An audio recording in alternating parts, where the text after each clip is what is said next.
নমস্কার সকল দর্শক বন্ধুদেরকে রেপ স্পোর্টস এর পর্দায় আপনার সকলকে আরেকবার স্বাগত। আমি রাহুল, আর এই মুহূর্তে মোহামেডান স্পোর্টিং ক্লাব সম্পর্কে একটা গুরুত্বপূর্ণ আপডেট নিয়ে হাজির আপনাদের সকলের সঙ্গে শেয়ার করব বলে। এবার আপনারা হয়তো ভাবছেন যে এই মুহূর্তে মোহামেডানের সব থেকে গুরুত্বপূর্ণ আপডেট হওয়া উচিত তাদের ইনভেস্টারের আপডেট কি, নেক্সট আইএসএল এ কি মোহামেডানকে আমরা খেলতে দেখব। একদম আপনারা ঠিকই ভাবছেন, সেটাই সব থেকে গুরুত্বপূর্ণ আপডেট। আর সেই বিষয়ে ঘনিষ্ঠ সূত্র থেকে যা যা আমরা জানতে পারছি সেটা আপনাদের সাথে শেয়ার করব এই ভিডিওতে। মোহামেডানের ইনভেস্টর আপডেট কি, নেক্সট আইএসএল এ মোহামেডান কি খেলবে, সেই নিয়েই কিন্তু আপডেট শেয়ার করবো আপনাদের সঙ্গে এই ভিডিওতে। সুতরাং ভিডিওটা একেবারে শেষ পর্যন্ত দেখুন। আর যারা নতুন রেপ স্পোর্টস এর ভিউয়ার, যারা এখনো সাবস্ক্রাইব করেননি, সাবস্ক্রাইব করে নোটিফিকেশন বাটনটা অন করে দিন, যাতে এরকম আরো অনেক ব্রেকিং আপডেট যখন আসবে সঙ্গে সঙ্গে আপনাদের হাতের মুঠোয় যাতে আপডেটটা পেয়ে যান। সুতরাং শুরু করা যাক মোহামেডানের ইনভেস্টর আপডেট নিয়ে। লাস্ট সিজন আইএসএল এর প্রথমবার প্রবেশ করে মোহামেডান, আর তখন তাদের ইনভেস্টর ছিল স্ট্রাচি। কিন্তু আইএসএল শেষ হওয়ার সঙ্গে সঙ্গে মোহামেডানের সাথে সম্পর্ক ছিন্ন করে স্ট্রাচি। নেক্সট আইএসএল নিয়ে একটা ধোঁয়াশা তৈরি হয়। এফএসডিএল থেকে মোহামেডানকে অলরেডি জানিয়ে দেওয়া হয়েছে যে কোন রকম স্ট্রং বা স্টেবল ফাইন্যান্সিয়াল ব্যাকআপ ছাড়া, অর্থাৎ ইনভেস্টর সেরকম যদি মোটা অঙ্কের যদি না ইনভেস্টমেন্ট থাকে ক্লাবে, তাহলে কিন্তু এফএসডিএল মোহামেডানকে আইএসএল এ খেলতে দেবেন না। আর তার সাথে সাথে আরো অনেক বড় ধাক্কা সম্মুখীন হতে হয় মোহামেডানকে।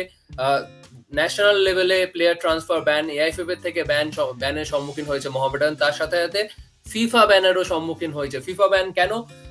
গত মৌসুমে বেশ কয়েকজন ফুটবলার, স্পেশালি বিদেশি ফুটবলার, যাদের স্যালারি, যাদের ডিউ মেটানো হয়নি বলেই সেই সমস্ত ফুটবলাররা ফিফাতে গিয়েছিল, ফিফাতে মুভ করেছিল মোহামেডানের এগেনস্টে।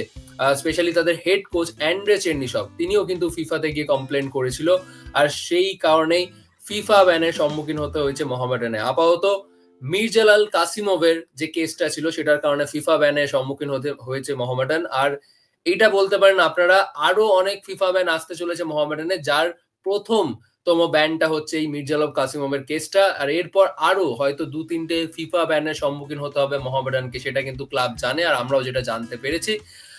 কিন্তু আপাতত সেই ব্যানগুলো মেটানোর কিন্তু কোনো রকম উপায় নেই ক্লাবের কাছে। তার কারণ ইনভেস্টর ছাড়া কিন্তু সেই ক্লাব সেই ব্যান মেটাতে কিন্তু সক্ষম হবে না, এমনটাই কিন্তু জানা যাচ্ছে।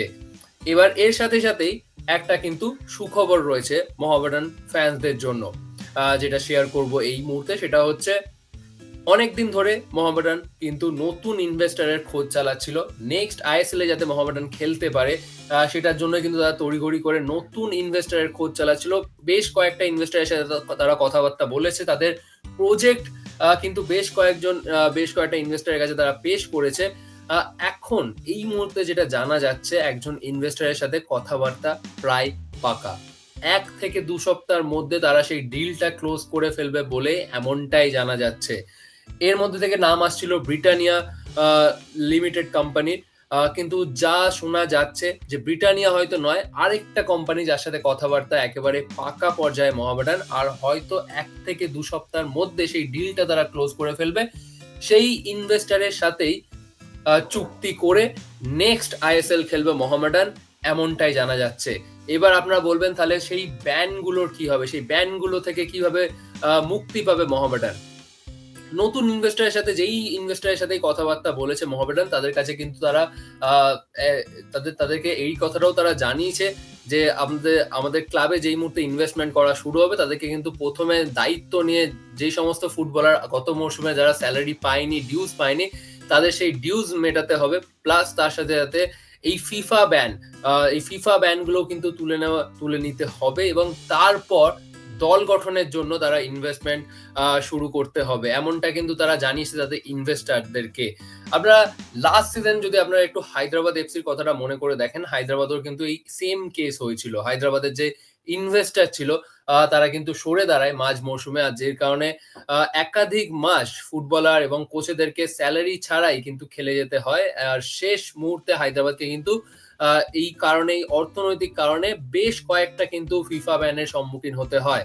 তাদের নতুন যে ইনভেস্টর আসে গত মৌসুমে, সেই জিন্দাল যখন ইনভেস্ট করা শুরু করে ক্লাবে, তার প্রথম দায়িত্ব ছিল ক্লাবের যা যা ডিউজ, যা যা স্যালারি মেটানোর কথা ছিল সমস্ত কিছু মিটিয়ে, সমস্ত ব্যান তুলে নিয়ে তারপর দল গঠনের কাজ শুরু করে সেই ইনভেস্টার। মোহামেডানের ক্ষেত্রেও কিন্তু তেমনটাই হবে। নতুন যে ইনভেস্টারের সাথে কথাবার্তা বলছে মোহামেডান, তাদেরকে কিন্তু এই কথা অ্যাডভান্সেই জানিয়ে দেওয়া হয়েছে যে ক্লাবের কিন্তু এরকম অনেক ডিউজ মেটানো বাকি হয়েছে, অনেক ফিফা ব্যানের সম্মুখীন হয়েছে। আপাতত একটা ব্যানের সম্মুখীন হয়েছে ক্লাব, আরো হয়তো 2-3টে ব্যানের সম্মুখীন হতে হবে ক্লাবকে।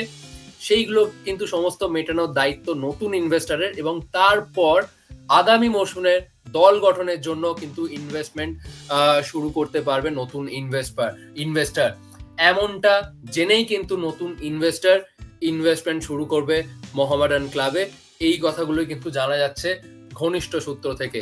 সুতরাং এবার বলা যেতেই পারে আস্তে আস্তে মোহামেডানের আইএসএল ভবিষ্যতের ধোঁয়াশা আস্তে আস্তে কাটছে। নেক্সট আইএসএল এ মোহামেডানের খেলা নিয়ে একটা যে বড় প্রশ্ন চিহ্ন দেখা গিয়েছিল, কিন্তু এই মুহূর্তে খোঁজ নিয়ে যা জানা যাচ্ছে হয়তো আর 1 থেকে 2 সপ্তাহ বা খুব জোর হয়তো 3 সপ্তাহের মধ্যে মোহামেডান তাদের ইনভেস্টার কিন্তু পাকাপাকি করে ফেলবে। সুতরাং নেক্সট আইএসএল এ আমরা শেষ মুহূর্তে যদি সেরকম কোনো রকম অঘটন না ঘটে, নেক্সট আইএসএল এ আমরা মোহামেডানকে দেখতে চলেছি, এমনটা বলাই যায়। আপনাদের কি মতামত একদমই জানাতে বলবেন না কমেন্ট সেকশনে। আর ভিডিওটা, এই আপডেটটা যদি আপনাদের ভালো লেগে থাকে অবভিয়াসলি লাইক, শেয়ার এবং সাবস্ক্রাইব করে দেবেন। এখানেই শেষ করছি এই ভিডিওটি। আবার আপনার সাথে দেখা হচ্ছে পরবর্তী ভিডিওতে।